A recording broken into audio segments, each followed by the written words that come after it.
ជាការយល់ឃើញរបស់ខ្ញុំការ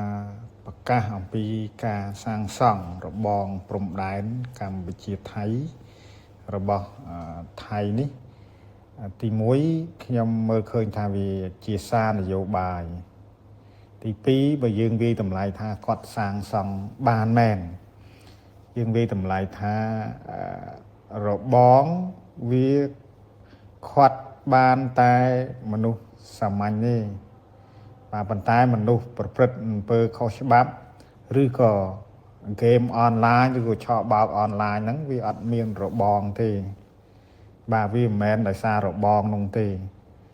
សំខាន់ការអនុវត្តច្បាប់ឆន្ទៈនយោបាយនិងកិច្ចសវត្ថិការរវាងប្រទេសនិងប្រទេសដូច្នេះវាគ្មានគុណតម្លៃអីទៅហាខៀខាំងហ្គេមអនឡាញដោយសាររបងនោះទេអានេះជាការវាយតម្លៃរបស់ខ្ញុំការវាយតម្លៃមួយទៀតខ្ញុំចង់បញ្ជាក់ថាដូចតែខាងដើមខ្ញុំនិយាយនេះជាសារផ្លោងនយោបាយទេថៃហាក់ដូចជាដាក់បន្ទុកមកលើកម្ពុជាក្នុងគណៈដែលការឆោបោកនេះមាននៅក្នុងប្រទេសខ្លួនឯងប្រជាពលរដ្ឋខ្លួនឯងការអនុវត្តច្បាប់ខ្លួនឯងប៉ុន្តែហាក់ដូចជាចង្អុលមុខថាការឆោបោកនេះដោយសារតែខ្លួនឯងមិនបានធ្វើរបងអីជាដើមអញ្ចឹងនេះគ្រាន់តែជានយោបាយប្រជាពិធនយោបាយជាតិនិយមរបស់ថៃទេក្នុងគណៈដែលសង្គមនយោបាយថៃកំពុងតែរំជើបរំជួលដូច្នេះអ្នកនយោបាយថៃតែងតែរុញបញ្ហាជាតិនិយមមកកម្ពុជាអញ្ចឹងនេះជារឿងបញ្ហាជាតិនិយមរបស់ថៃប៉ុណ្ណោះដែលចង់រំដោះខ្លួននៅបញ្ហាវិបត្តិនយោបាយខ្លួនឯងបែរជាចង្អុលមកកម្ពុជាបាទនេះខ្ញុំមើលឃើញបែបនេះចំណុចទី2សារដែលថានិយាយថាណែសង់ព្រំដែន55គីឡូម៉ែត្រអីនេះដោយខ្ញុំបានបញ្ជាក់ខាងដើមវាគ្រាន់តែជាសារនយោបាយហើយដើម្បីសាងសង់បានឬក៏ធ្វើសំណង់ផ្សេងឬក៏មានការប្រែប្រួលណាមួយនៅតាមព្រំដែន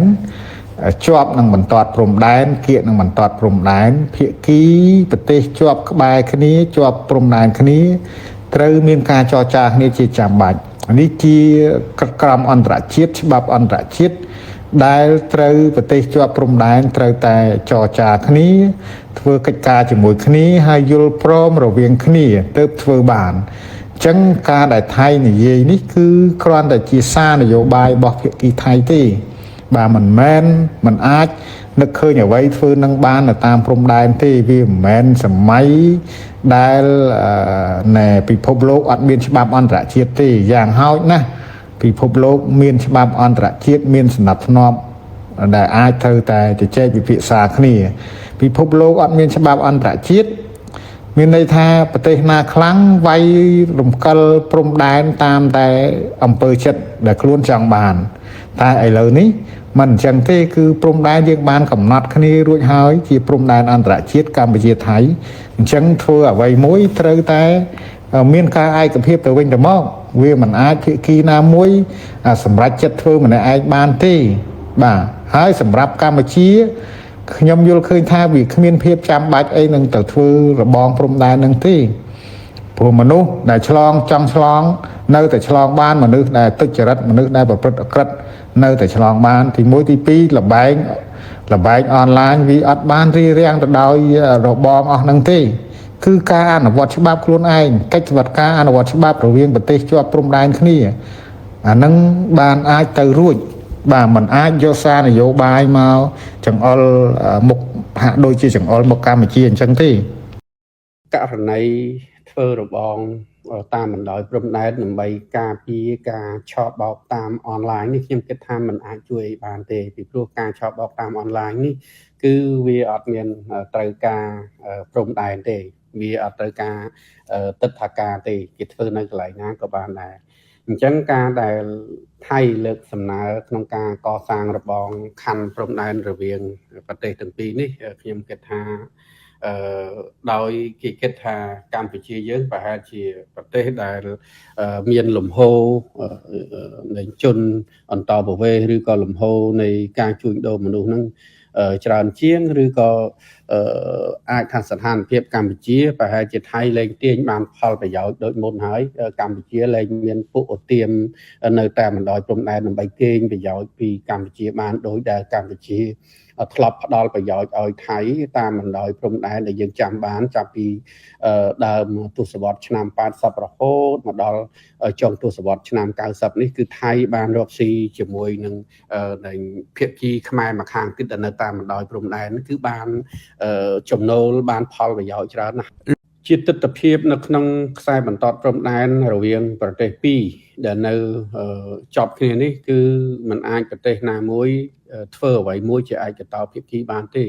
បើសូម្បីតែធ្វើសំណង់ណាមួយនៅក្នុងទឹកដីរបស់ខ្លួនរៀងខ្លួនក៏ប៉ុន្តែមានកម្រិតមិនឆ្ងាយពីបន្តព្រំដែនក៏มันអាចត្រូវបានអនុញ្ញាតដែរលុះត្រាតែមានការព្រមព្រៀងគ្នាច្បាស់លាស់អញ្ចឹងទេថៃខ្ញុំយល់ថាมันអាចសម្រេចជាឯកតោភាគីបានទេវាលែងតែកត់ប្រើប្រាស់ច្បាប់ព្រៃក្នុងការសាងសង់របងតាមបណ្ដោយព្រំដែនអានឹងទៅរួចរដ្ឋាភិបាលថៃចាំបាច់ត្រូវតែពិភាក្សាជាមួយនឹងប្រទេសកម្ពុជារដ្ឋាភិបាលកម្ពុជាជុំវិញករណីនេះពីព្រោះករណីការធ្វើរបងព្រំដែនអន្តររដ្ឋនេះគឺមិនមែនរដ្ឋណាមួយនឹកឃើញចង់ធ្វើក៏អាចធ្វើបាននោះទេលុះត្រាតែមានការព្រមព្រៀងគ្នាហើយការកសាងបែបណាលក្ខណៈបច្ចេកទេសបែបណានោះអាហ្នឹងគឺស្ថិតនៅក្នុងការចរចាគ្នាក្នុងកម្រិតបច្ចេកទេសកិច្ចការខណ្ឌសីមាព្រំដែនมันអាចសម្រាប់ជាឯកតោភាគីបានទេបាទមែនទែនសម្រាប់កម្ពុជាណាជាទស្សនៈទានផ្ទាល់របស់ខ្ញុំដោយសារយើងប្រទេសតូចហើយកម្លាំងយើងខ្សោយសេដ្ឋកិច្ចយើងវានៅមានកម្រិតបែបនេះឲ្យតែប្រទេសជិតខាងធ្វើបន្តព្រំដែននេះធ្វើរបងព្រំដែននេះឲ្យតែការធ្វើរបងព្រំដែនហ្នឹងគឺចំទៅលើខ្សែបន្តខណ្ឌសីមាព្រំដែនបានត្រឹមត្រូវមិនថាតែជាមួយថៃជាមួយវៀតណាមជាមួយឡាវក៏ដោយប្រសិនជាយើងមានលទ្ធភាពធ្វើកន្លែងណាដែលវាមានភាពស្មុគស្មាញដែលលំបាកហ្នឹងខ្ញុំគិតថាក៏ជារឿងល្អដែរពីព្រោះសពថ្ងៃនេះប្រទេសនៅតំបន់អាស៊ីអាគ្នេយ៍នេះគឺមិនតាន់គ្នាដោះស្រាយគ្នារួចរាល់នៅឡើយទេពាក់ព័ន្ធជាមួយនឹងបញ្ហាព្រំដែននេះជាពិសេសគឺតំបន់ឥណ្ឌូចិននឹងតែម្ដងដែលជាព្រំដែនមរតកអាណានិគមនឹងដែលធ្វើឲ្យយើងបន្សល់នៅភាពមិនច្បាស់លាស់និងភាពស្មុគស្មាញក្នុងការដោះស្រាយជាមួយគ្នាអញ្ចឹងកន្លែងណាស្មុគស្មាញនៅពេលដែលយើងដោះស្រាយហើយខ្ញុំគិតថាបើសិនជាអាចធ្វើនៅកន្លែងខ្លះដែលវាស្មុគស្មាញដែលវាលំបាកធ្វើរបងព្រំដែនអានោះខ្ញុំគិតថាសាធារណជនខ្មែរក៏សាទរដែរបាទជាការកត់សម្គាល់កន្លងមកយើងឃើញថាសារព័ត៌មានថៃមួយចំនួនតែងតែផ្សព្វផ្សាយព័ត៌មានដែលមានលក្ខណៈច្រឡំឬក៏បន្លំជាពិសេសជុំវិញបញ្ហាព្រំដែនបញ្ហាប្រវត្តិសាស្ត្រឬក៏វប្បធម៌និងអរិយធម៌រវាងប្រទេសទាំងពីរហើយខ្ញុំមើលរឿងនេះខ្ញុំគិតថាប្រហែលជាមានលក្ខណៈជាការបន្លំច្រើនជាងច្រឡំឬក៏កំហុសដោយអចេតនាដែលរឿងបែបនេះវាកើតមកជាហូរហែនៅក្នុងប្រវត្តិនៃទំនាក់ទំនងរវាងកម្ពុជានិងថៃការផ្សព្វផ្សាយរបស់ប្រព័ន្ធព័ត៌មានប្រទេសថៃនឹងគឺតែងតែធ្វើរបៀបហ្នឹងគេត្រូវដឹងថារឿងព្រំដែននេះគឺជាបញ្ហាសំខាន់ណាស់ជាបញ្ហារសើបបំផុតសម្រាប់សន្តិសុខការពារជាតិរៀងខ្លួនដូច្នេះគេត្រូវតែមានការប្រយ័ត្នប្រយែងបំផុតដើម្បីកុំឲ្យរុញច្រានសភាពការវាកាន់តែក្តៅវាអាចឈានទៅរកភាពតានតឹងនៅតាមបណ្ដោយព្រំដែនហ្នឹងណាជាបទពិសោធន៍យើងឃើញហើយកន្លងមកជាមួយថៃនិងខ្មែរយើងតាមបណ្ដោយព្រំដែនដូចជាករណីប្រាសាទព្រះវិហារនៅឆ្នាំ2008យើងឃើញថារឿងរ៉ាវភាគច្រើនគឺផ្ទុះចេញពីខាងភាគីថៃមុនហើយថៃតែងតែបង្ករឿងបញ្ហាព្រំដែនបញ្ហាប្រវត្តិសាស្ត្របញ្ហាវប្បធម៌បញ្ហាទឹកដីបញ្ហាកោះហ្នឹងគឺភាគច្រើនប្រទេសថៃក៏តែងតែជាអ្នកចាប់ផ្ដើមមុនហើយរុញឲ្យមានភាពតានតឹងតាមបណ្ដោយព្រំដែនរហូតដល់មានការប៉ះទង្គិចគ្នាដោយប្រដាប់អាវុធដូចជាករណីយើងរឿងបញ្ហាប្រាសាទព្រះវិហារកន្លងមកហ្នឹងក៏ចំណុចចាប់ផ្ដើមគឺចេញពីខាងភាគីថៃដែរមែនតើថៃក៏ជាអ្នកបង្ករឿងចំណុចហើយការផ្សព្វផ្សាយរបស់សារព័ត៌មានថៃក៏ដូចគ្នាដែរ គឺមានលក្ខណៈអុចអាលមានលក្ខណៈដុតកម្ដៅកំហឹងជាតិនិយមឬក៏មានលក្ខណៈគំនិតវិទ្យានិយមគឺគាត់បកច្រើនហើយដល់ឡែកខាងភាគីកម្ពុជាខ្ញុំឃើញទាំងកម្រិត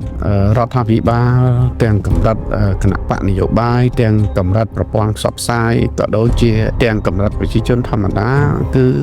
ការធ្វើប្រតិកម្មណាមួយពាក់ព័ន្ធជាមួយនឹងបញ្ហាព្រំដែនបញ្ហាទឹកដីហ្នឹងគឺមានការប្រយ័ត្នប្រយែងមែនទែនជាពិសេសគឺប្រព័ន្ធផ្សព្វផ្សាយរបស់យើងគឺប្រយ័ត្នប្រយែងមែនទែនខ្មែរយើងមិនសូវតែផ្សព្វផ្សាយព័ត៌មានណាមួយដែលនាំឲ្យមានការយល់ច្រឡំដែលនាំឲ្យមានការតានតឹងឬក៏ការប៉ះទង្គិចគ្នាទេគឺប្រយ័ត្នណាស់ហើយបញ្ហាព្រំដែនរាជរដ្ឋាភិបាលយកចិត្តទុកដាក់ជាពិសេសពីព្រោះវាជាចំណុចរសើបហើយវាអាចរុញឬក៏ដុតកម្ដៅកំហឹងជាតិនិយមនៅក្នុងចំណោមប្រជាពលរដ្ឋអញ្ចឹងរដ្ឋាភិបាលយកចិត្តទុកដាក់ណាស់បាទការផ្សព្វផ្សាយបែបនេះខ្ញុំគិតថាចេតនារបស់គេគឺធ្វើឲ្យមានការយល់ច្រឡំក្នុងចំណោមសាធារណជនថៃផងក្នុងចំណោមសាធារណជនខ្មែរផងហើយអ្វីដែលជាពិសេសជាងនោះទៀតនោះគឺធ្វើឲ្យសហគមន៍អន្តរជាតិមានការយល់ច្រឡំជុំវិញអធិបតេយ្យនៃប្រាសាទតាម៉ុនហ្នឹងដែលមែនតែនប្រាសាទនេះគឺយើងមិនតន់ច្បាស់សម្រាប់យ៉ាងណាក៏ប៉ុន្តែបើនិយាយពីមុនការចូលនៅគ្រប់គ្រងរួមគ្នានេះគេនិយាយថាប្រាសាទតាម៉ុននេះគឺជាប្រាសាទដែលស្ថិតនៅក្នុងទឹកដីដែលជាអធិបតេយ្យនៃប្រជាជាតិណាចក្រកម្ពុជារបស់យើងបាទតែភាពជាក់ស្ដែងយ៉ាងណាខ្ញុំគិតថាវាអាស្រ័យទៅលើរដ្ឋលេខាធិការដ្ឋានទទួលបន្ទុកកិច្ចការព្រំដែនដែលលោកត្រូវមានភារកិច្ចបញ្ជាក់ឲ្យច្បាស់អំពីថាតើប្រាសាទនេះស្ថិតនៅក្នុងទឹកដីដែលជាអធិបតេយ្យនៃប្រទេសកម្ពុជាឬប្រទេសថៃបាទអញ្ចឹងទេប្រទេសទាំងពីរក្នុងឋានៈជាប្រទេសជិតខាងគ្នាខ្ញុំគិតថាគ្មានជំរើសអ្វីល្អជាងការរស់នៅក្នុងភាពជាអ្នកជិតខាងល្អប្រកបដោយសន្តិសហវិជ្ជមានហើយយើងរួមគ្នាក្នុងការកសាងសន្តិភាពស្ថិរភាពនិងការអភិវឌ្ឍតំបន់ព្រំដែនហើយប្រជាពលរដ្ឋយើងអាចមានទំនាក់ទំនងជាមួយគ្នាទៅវិញទៅមកដោយសុខដុមរមនាដោយសុខសន្តិភាពខ្ញុំគិតថាជាជំរើសល្អបំផុតសម្រាប់ពិភពលោកនាសតវត្សទី21នេះបាទ